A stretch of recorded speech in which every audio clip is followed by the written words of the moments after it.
जादुई बलूत का फल ऊंचे ऊंचे पेड़ों और कल कल करती जलधाराओं के बीच बसे एक जीवंत जंगल में सैमी नाम की एक युवा गिलहरी रहती थी। सैमी अपनी असीम जिज्ञासा और साहसिक भावना के लिए जाने जाते थे। एक धूप वाले दिन जंगल से गुजरते समय उसकी नज़र एक चमचमाते बलूत के फल पर पड़ी, जो किसी बहुमूल्य रत्न की तरह चमक रहा था। उत्साहपूर्वक उसने उसे उठाया और एक छोटे से शिलालेख पर ध्यान दिया, जिस पर लिखा था, सच्ची इच्छा को पूरा करना भीतर निहित है। बलूत के फल के रहस्य से प्रभावित होकर सैमी ने उसे कस कर पकड़ लिया और सोचा कि उसकी सच्ची इच्छा क्या हो सकती है। उसके साथी वन जीव चारों ओर इकट्ठे हो गए, मंत्रमुग्ध बलूत के फल के बारे में उत्सुक थे और उसका जादू देखने के लिए उत्सुक थे। सैमी ने अपनी गहरी इच्छा के बारे में अनिश्चित होकर सुझाव मांगे। पास की एक शाखा पर बैठे बुद्धिमान बूढ़े उल्लू ने चिल्लाकर कहा, अनंत धन मांगो। चंचल खरगोश ने सुझाव दिया, किसी भी शिकारी से आगे निकलने के लिए सर्वोच्च गति की कामना करें। दयालु हिरण धीरे से बुदबुदाया, सभी घावों को ठीक करने की शक्ति मांगो।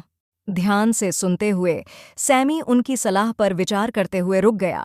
हालांकि अपने दिल की गहराई में वह जानता था कि उसकी सच्ची इच्छा व्यक्तिगत लाभ या शक्ति के लिए नहीं थी।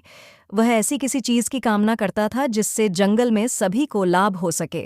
अंत में उसने अपनी आंखें बंद कर लीं और बलूत से फुसफुसाया, मैं चाहता हूं कि हमारे जंगल में दयालुता पनपे, जहां हर प्राणी एक दूसरे की मदद करता है और एक दूसरे की देखभाल करता है। बलूत का फल चमक रहा था, जिससे एक गर्म दीप्तिमान रोशनी निकल रही थी, जिसने पूरे जंगल को ढक दिया था। अचानक माहौल बदल गया। पेड़ हरे भरे लग रहे थे, फूल खिल रहे थे और हवा में सद्भाव की भावना भर गई थी। जानवरों को एकता की एक नई भावना महसूस हुई। उन्होंने खाना बांटना, घायल दोस्तों की मदद करना और दयालुता के कार्यों से खुशियां फैलाना शुरू कर दिया। सैमी को एहसास हुआ कि उसकी इच्छा ने सकारात्मकता और करुणा की एक श्रृंखला प्रतिक्रिया शुरू कर दी है। सैमी और जादुई बलूत की कहानी दूर दूर तक फैल गई और जंगल करुणा का प्रतीक बना रहा।